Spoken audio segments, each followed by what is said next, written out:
Bonjour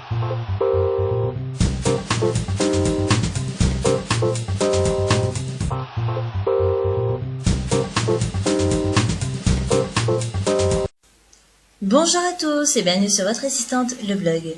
La Saint-Patrick approchant, voici un tutoriel pour apprendre à créer un trèfle à 4 feuilles sur Illustrator. Pour commencer, vous allez ouvrir un nouveau document Illustrator par fichier nouveau, avec une orientation et un format de votre choix, mais un profil colorimétrique CMJN. Donc si vous n'avez pas les paramètres avancés ouverts, cliquez ici et là vous choisissez CMJN et vous faites OK. Alors pour créer les pétales du trèfle, je vais utiliser la même technique que la création d'un cœur arrondi sur Illustrator vu le mois dernier. Je vous invite donc à découvrir ce tutoriel car je vais commencer directement à partir de cette base, à partir de deux cercles de 20 mm et une couleur verte provisoire sans contour. Donc j'ai pris un peu d'avance. Voilà, donc en suivant le tutoriel dont je vous parle, vous devriez obtenir ceci.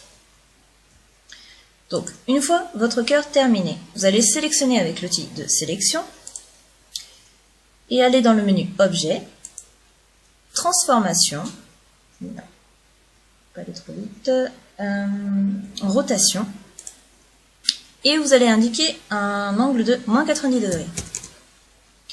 Vous cliquez pas sur OK, vous cliquez sur Copier. Et là, vous allez répéter 2 fois cette rotation et cette copie en faisant CTRL-D, CTRL-D.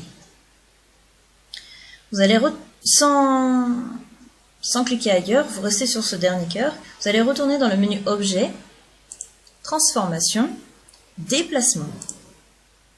Alors pour ce premier pétale, vous allez indiquer -18 mm en position horizontale.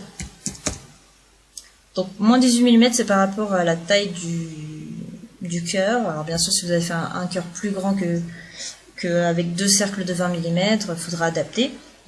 Mais bon, si vous êtes parti sur cette base, ça devrait aller. Il faut que les pétales soient rapprochés, mais pas trop, et en même temps qu'elles se touchent pour pouvoir utiliser l'outil Pathfinder par la suite. Donc pour l'instant, on va mettre -18 mm en position horizontale et faire OK. Voilà. Maintenant, vous allez prendre le troisième cœur. Voilà, donc il est complètement à l'envers. Vous retournez dans Objet, Transformation, Déplacement. Cette fois-ci, c'est 18 mm en position verticale. Et ici, vous mettez 0 pour l'horizontale. OK. Pour la deuxième, c'est celui-ci. Pareil, Objet, Déplacement. Là, ça va être 18 mm horizontal et 0 en vertical. Et enfin, pour le dernier, Objet, Transformation, Déplacement. Donc là, c'est 0 en horizontal et -18 en vertical. Donc là, en fait, c'est juste de la logique. Vous étiez parti d'un point. Donc quand vous allez par là, c'est du moins. Et quand vous allez par là, c'est du plus. Et pareil, quand c'est vers le haut, c'est du moins. Et quand c'est vers le bas, c'est du plus. Voilà, donc là, vous devrez vous retrouver avec ceci. Vous allez sélectionner les 4 formes, toujours avec l'outil de sélection, et dans la fenêtre Pathfinder, donc si vous n'avez pas, vous allez dans Fenêtre, Pathfinder, vous allez sélectionner le mode de la forme Réunion. Donc là, ça ne forme plus qu'une seule forme. Quand je fais un clic, voilà, j'ai tout qui est sélectionné. Maintenant, il y a un trou blanc au milieu. Alors, pour supprimer ce trou blanc, on va se rapprocher. Voilà, vous avez 2 possibilités. Soit vous allez supprimer chaque point avec l'outil suppression de point d'ancrage. Donc, caché derrière l'outil plume. Donc, moins. Et là, vous allez cliquer sur chaque point. Alors, il y a plus pratique. Il y a cette deuxième possibilité, c'est d'ajouter une nouvelle forme par-dessus et de réutiliser la fonction Pathfinder. Plus rapide, c'est celle-ci qu'on va utiliser. Donc vous allez prendre l'outil ellipse. Donc si vous venez de créer le cœur, normalement vous êtes déjà dessus. Sinon il est derrière l'outil rectangle. Donc une ellipse ou autre chose, hein, il n'y a pas de souci, tant que ça recouvre, il n'y a pas de problème. Vous allez dessiner cette forme par-dessus. Et ensuite, vous sélectionnez le tout avec l'outil de sélection et toujours pas de Finder, réunion. Voilà. Et là, on n'a plus rien. Vous pouvez déplacer, il n'y a plus rien du tout. Alors, vous allez sélectionner l'ensemble des pétales et les faire pivoter de 45 degrés à l'aide des coins de la forme. Donc, à l'approche, vous voyez, des coins de la forme, vous avez une petite flèche qui apparaît. Donc ça, c'est pour la rotation. Donc, quand vous avez cette flèche, vous allez cliquer dessus, commencer à partir sur le côté. Donc, vous voyez, là, c'est complètement libre. Moi, ce que je voudrais, c'est 45 degrés. Donc, je vais maintenir la touche Maj enfoncée, on va y arriver, et pivoter. Voilà. Et donc là, j'ai 45 degrés.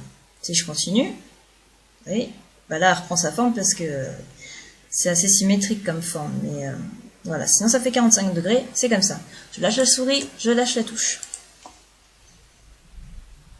On va appliquer à ces pétales un dégradé. Donc, vous gardez sélectionné. Vous allez rechercher dans la bibliothèque du nuancier, de la fenêtre nuancier. Donc pareil, si vous n'avez pas fenêtre nuancier. Voilà, donc c'est ici.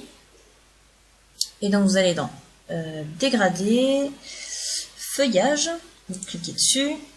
Et là c'est feuillage 1. Donc celui-ci, voilà. Vous pouvez fermer la boîte de dialogue. Vous allez aller dans la fenêtre dégradée, donc pareil, si vous n'avez pas, c'est dans la fenêtre, c'est dans dégradé, dégradé de couleurs, hein. Voilà, pas dégradé tout seul. Voilà, donc vous vous retrouvez ici. Vous allez déjà vous allez choisir un type radial, voilà, et ensuite supprimer la couleur intermédiaire. Donc vous cliquez dessus et vous la mettez dans le vide. Ensuite, vous allez double-cliquer sur la couleur à droite. Et donc en CMJN, donc c'est ce mode-là, vous allez remplacer le 60% par 15. Pour le rendre un peu plus clair. Ensuite, tout en gardant cette forme sélectionnée, vous allez faire CTRL-C, CTRL-F pour la copier et la coller par-dessus. Donc, CTRL-C, CTRL-F, on ne voit rien du tout, mais elle est là. Donc moi j'annule, voilà. Donc là vous avez la copie qui est directement sélectionnée. Et vous allez la réduire de quelques millimètres en maintenant les touches majuscules et Alt enfoncées. Donc majuscule pour garder la proportion et Alt pour réduire vers le centre. De la même manière, si je l'agrandissais, ce serait agrandir par le centre. Donc ça va être afin de créer un premier contour. Donc majuscule Alt. Et je réduis un petit peu. Donc on pourra toujours changer par la suite, hein, on va mettre ça déjà. Donc là on relâche la souris puis les touches. Vous allez répéter l'opération en copiant-collant la forme par-dessus et la réduire de nouveau de quelques millimètres. CTRL-C, CTRL-F. Et je réduis de nouveau. Alors par contre, comme on voit pas trop le repère par rapport à l'autre contour, puisqu'il y a une couleur, je vais faire un peu à l'aveuglette. On va mettre comme ça. On pourra toujours modifier par la suite. Alors, vous allez sélectionner la forme qui est la plus à l'extérieur. Donc c'est la première qu'on a créée. Et lui appliquer une couleur unie. Donc on choisit ici la couleur unie. 0D5632. Ok. Donc c'est pour ça que c'est important que vous ayez le même mode colorimétrique que moi. Comme ça fera le même rendu. Ensuite, vous allez sélectionner le deuxième contour, la deuxième forme qu'on a créée. Pareil, une couleur unie. 4 FAC 6F. Ok. Voilà. Donc là, les pétales sont terminés. Il ne reste plus que la tige à créer. Alors, pour ça, vous allez sélectionner l'outil rectangle. Alors, on va reculer un peu. Alors, pour l'instant, si vous voulez déplacer les pétales, sélectionnez tout en même temps. Pour l'instant, c'est pas encore groupé. On va se mettre comme ça. Vous prenez l'outil rectangle caché derrière l'outil ellipse. Et vous allez faire un clic sur le document. vous allez indiquer 4 mm de largeur et 72 en hauteur. Ok. Avec l'outil de sélection, vous allez venir placer la tige sur la partie basse du groupe de pétales, à environ la moitié du rayon. Donc, moi, ce que j'appelle la moitié du rayon, même si c'est pas un cercle. Là, c'est à peu près le centre, c'est là où il y a le dégradé. Et voilà, le rayon, c'est ça, donc à peu près au milieu. Voilà, c'est pas au millimètre. Hein. Après, vous pouvez toujours réagencer ce que vous voulez. Et ensuite, vous allez faire un clic droit, disposition, arrière-plan. Là, vous allez sélectionner les pétales et la tige et cliquer sur alignement horizontal au centre. Celui-ci, c'est en haut de l'écran. Ouais, non, je vérifiais, mais normalement, vous l'avez sur tous les outils. Voilà. Donc en fait, c'est pour que la tige soit centrée par rapport au groupe de pétales. Ensuite, vous allez sélectionner uniquement la tige et lui appliquer le même dégradé que le pétale en dégradé. Donc celui du centre. Donc pour ça, vous sélectionnez votre tige, vous prenez la pipette et vous cliquez sur la pétale. Voilà, ça fait gagner du temps. Plutôt que d'avoir recherché le dégradé et le reparamétrer. Et ensuite, en couleur de contour, donc vous choisissez le contour, vous appliquez une couleur, et vous allez indiquer 0E5632. Ok. Voilà. Dans la fenêtre contour, donc si vous n'avez pas, c'est toujours dans fenêtre, contour. Donc moi, elle n'était pas cochée parce que je n'étais pas dessus. Vous allez choisir un contour de 4 points.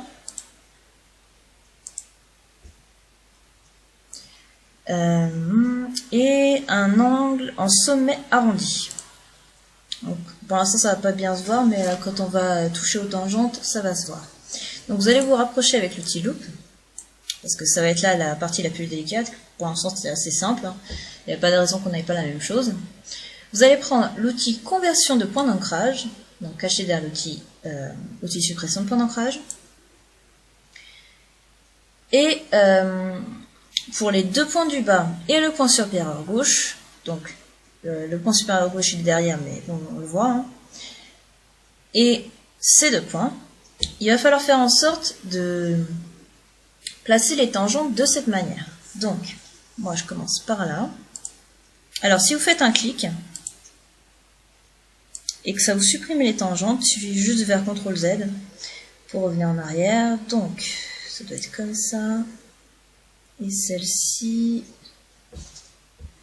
elle doit être supprimée.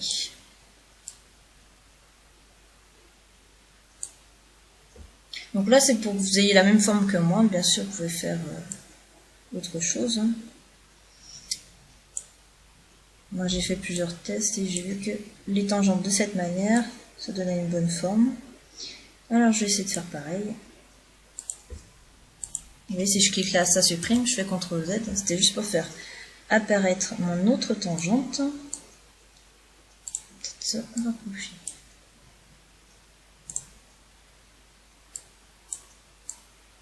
Voilà. Et je la tire par là.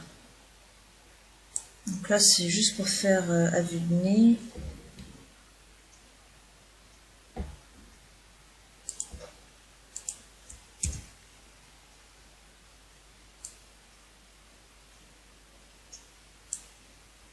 Voilà, et en haut, ouais, là c'est trop fin, donc on va modifier ça après.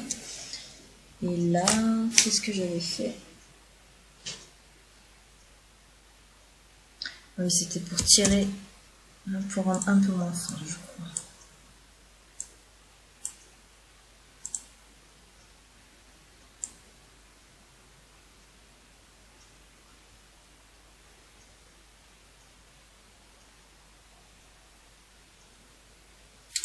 Donc au final c'est pas très grave que ça ressemble plus à rien le bout qui est en haut puisqu'il est caché par les pétales.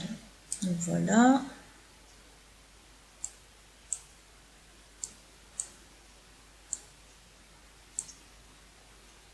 bon, voilà. C'est à peu près ce que j'avais prévu. Après, faut pas trop le coller non plus, parce qu'on va plus rien voir. Voilà, bon, je vais m'arrêter là. Voilà. Du coup, on va peut-être mettre un contour un peu plus fin. Voilà, bon, c'est plutôt pas mal. Pour quelque chose fait rapidement. Voilà. Donc après, bien sûr, vous pouvez changer les tangentes, le mettre dans l'autre sens, etc. Donc pour un peu plus d'harmonie entre la taille des pétales et celle de la tige, vous allez prendre l'outil sélection, sélectionner votre tige et l'agrandir légèrement vers la gauche.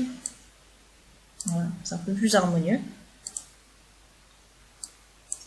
Donc là, j'ai pas appuyé sur les touches parce que justement, je voulais que cette soit élargie en largeur, pas en hauteur. Voilà, et donc pour recentrer le tout, vous sélectionnez, vous faites alignement horizontal au centre. Voilà, et là vous pouvez faire CTRL-G, c'est pour grouper. De cette manière, vous faites un clic et là ça sélectionne entièrement. Voilà, et vous pourrez bien sûr l'agrandir. Bon, j'ai peut-être la main un peu lourde. Voilà. Et voilà, votre trèfle à 4 feuilles est terminé. N'hésitez pas à poser vos questions relatives à ce tutoriel en commentaire, j'y répondrai avec plaisir. Et si vous n'êtes pas encore abonné à la newsletter, il suffit d'inscrire votre prénom et votre email ici, de cocher là où les cases des logiciels dont vous souhaitez recevoir les articles, d'indiquer comment vous avez connu le blog et de cliquer sur « Je m'abonne ». Si vous avez un compte Facebook, vous pouvez cliquer directement sur le bouton « Se connecter avec Facebook » sans remplir le formulaire. Quel que soit le moyen utilisé pour vous inscrire, n'oubliez pas de valider le mail reçu. Vous recevrez gratuitement par email et en PDF le mini-guide Office et Adobe, ainsi que le livre numérique Votre meilleure astuce pour gagner du temps, issu de l'événement Interblogueur auquel j'ai participé, mais également tous les futurs articles du blog et le mot de passe pour accéder à l'espace membre. À bientôt sur votre assistante, le blog.